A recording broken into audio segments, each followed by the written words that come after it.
And we're into segment 2, preparing our shrimp and linguine dinner. Now we're going to talk about preparing the actual ingredients that go in the dinner. For now, we're going to set aside the shrimp. Let's work on a couple of the primary ingredients that go in the sauce. We're going to talk about the shallot, the lemon, and that fabulous ingredient that we all love and know, our friend the garlic bud. Let's add a little bit of garlic.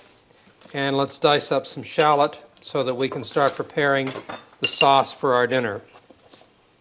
First thing you need to do, let's crush a little bit of garlic, take the shell off of it, and get it ready to go into the sauce that we're about to prepare.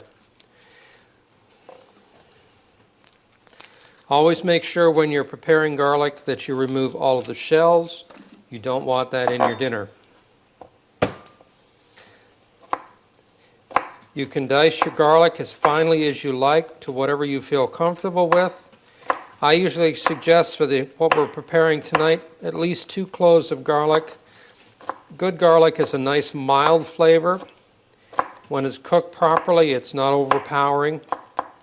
So it gives that nice pungent flavor to your meal. Also, we're now going to prepare the shallot.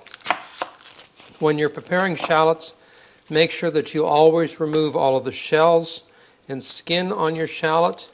Again, the shallot is part of the onion family. It's very sweet and very pungent. It gives a nice, even, tempered flavor to not only this, but lots of other menu items.